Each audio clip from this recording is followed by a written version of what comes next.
Luna 2.0.5 has just released with some major additions. Let's talk about it. First, these new features come in the form of what essentially amounts to a public beta. So to access them, you have to manually enable them. So from the splash page, you're going to want to click on where it says preview upcoming features. After relaunching, we're ready to go. I'm going to open up a test project here and let's talk about the new features. Now, everyone's going to love what I'm about to show them. So if I go to add a new MIDI clip, oh, look at that, guys. We've got ourselves a dedicated MIDI editor, complete with a pencil tool, a paint tool, a velocity tool, and an erase tool. This track header over here is also the same track header as the one you see in the timeline. So if you have versions, you can also see your versions. And the MIDI editor lanes zoom and zoom out function is detached from the timeline's zoom in and zoom out. That allows you to edit your MIDI kind of separately from the timeline. And the grid can be adaptive here as well. So you can see right here, it has its own grid and snap functions all baked right in. Love that feature for this function. I do want to address one thing just at the very top here, and that's my Luna Master Course for a very particular reason. YouTube currently doesn't allow creators to add new content to older videos. And as a result, when you go to search things about Luna, you're probably going to find some of my older video content. This is the very reason that I made the Luna Master Course. It allows me to be in control of the content. So when major changes happen with Luna, I can just go back through, update the videos with the most up-to-date information. So as Luna evolves, the course evolves along with it. There's also additional perks like getting my complete workflow templates for the SSL system and the Stream Deck system. So you can use the tools I use right alongside me. Go check out the Luna Master Course, become a master. Let's get started talking about the update. The next thing that's going to be a hugely welcomed addition is folder tracks. And so if you have a number of tracks, you can right click them and choose to create a folder from the selection. Once you do, you can now see that you can expand or collapse the folder itself. Additionally, if we go to the mixer, you can see now that these tracks are now routed to said folder almost like a bus. So not only is it a collapsible bus, etc., but it's also a summing stack, right? Which is kind of more like a Logic feature. So Logic users are probably gonna love this. Again, another welcomed feature.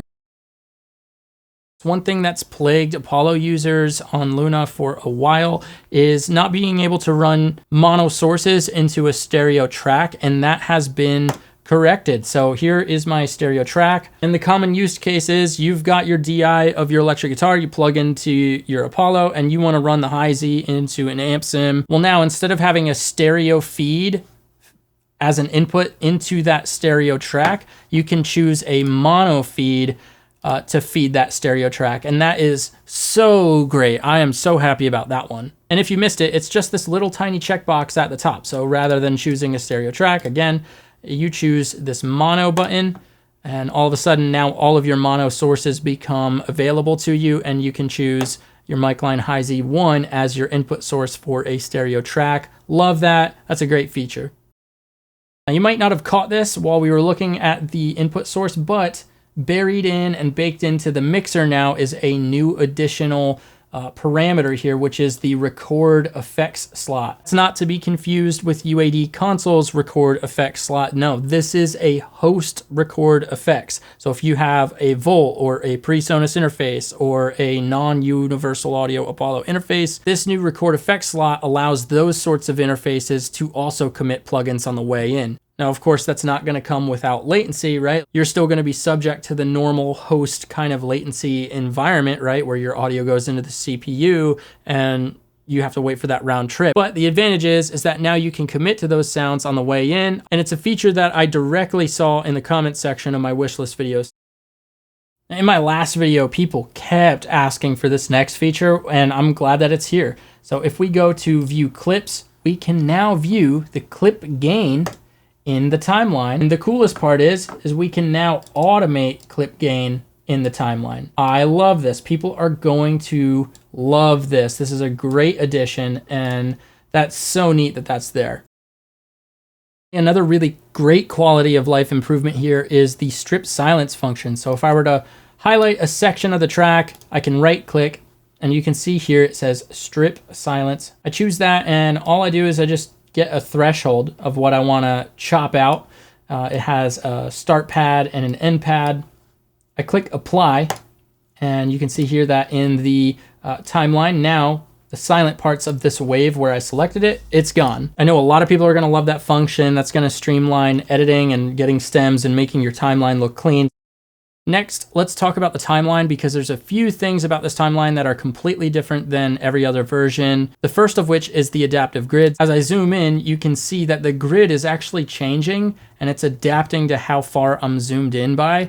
So this makes editing really unique because you don't have to actually like manually change your grid itself. And if we go to the top left here where you can select your grid size, you still have the ability to lock your grid itself. So if you only wanted to see quarter notes, you can do so and zoom in, and now you only see quarter notes no matter what. But if we change it to adaptive, you can see that it adds additional grid lines relative to how far you're zoomed in by.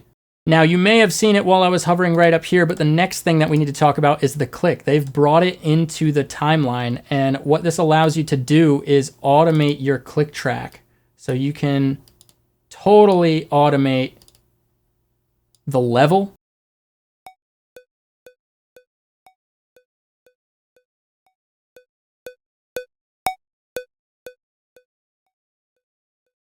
So you can see that the click track is following the level there.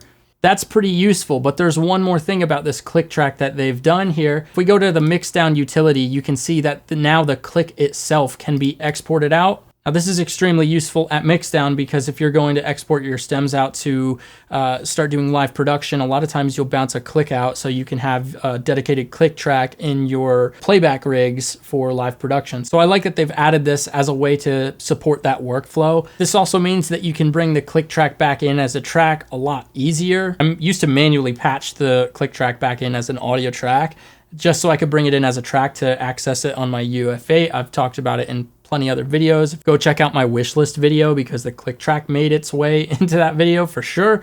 And there's one thing about this that I'm hoping that we can get everybody in the comment section to like beg for, because this is still very much a public beta, is the fact that I would really love to see the click track be part of the mixer. Like I need this to happen. So what I would normally do is just print this into the session, but I would have my wave audio of the click track, right? It'd be in the timeline, and it's now a literal fader. And the benefit is I can grab it with my hands, but more importantly, I can also send it manually to the queue within the mixer itself. So I'm really, really hoping that someone from Universal Audio hears this and decides to take that project on. That would be lovely. Next up in the timeline, there's also an addition of a key timeline ruler. So you can add a key signature here to your timeline, which is really great because this can also be automated. So if you want to change keys somewhere in the song, now you're adding an automation point, and that also has implications on your MIDI track lanes. So let's take a look at that. So what happens is as we add notes that are in the key of what is defined up here in the timeline ruler, they will show up green. And if the note is not in the key, well, it's going to show up as black. So you can see as I'm moving this note around, when it's in key, it's green. So that's pretty unique. And I'm sure there's going to be plenty of people who are just getting started with music production that are going to really love this feature. And I think everybody's going to love this because it is pretty useful. If you drag a WAV file into the track, select your clip and right click and choose separate stems. From there, you're going to be greeted with a sub menu where you can choose how you want to separate the stems. Just click OK. It's going to do its thing. And now you have your vocals separated from the bass, the drums, and everything else. Now, having played with this for just all of about 5 minutes, I can tell you it actually works really quite well. Here's the original audio.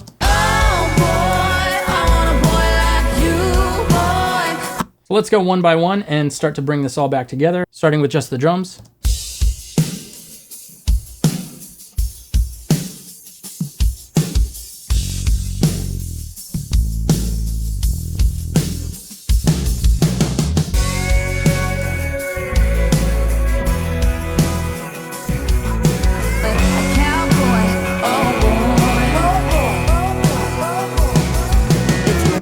Certainly useful. We all understand what the feature is and its uses. This is a really welcomed addition. Now, it was only about a month or two ago that I put out my Luna 3.0 wishlist video, And I had so many people asking for some of these exact features. So I'll be really curious to know what your thoughts are in the comments below. Do you think these features move the needle for you? Personally, I love all of these features. I think they're all extremely welcomed, and I think they're tasteful as well.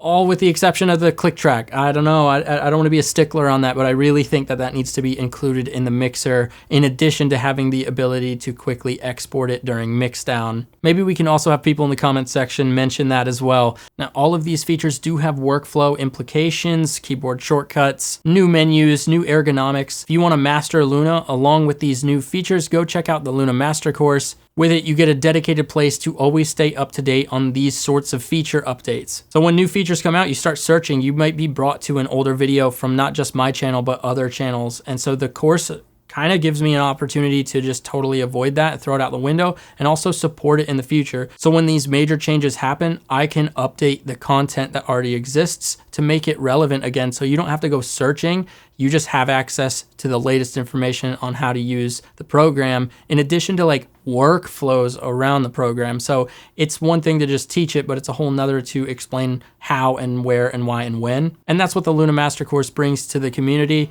As always, be sure to give this video a like and subscribe for all things Universal Audio, Luna, Apollo, and SSL. I'm sure I'll see you in another video soon. Cheers, guys.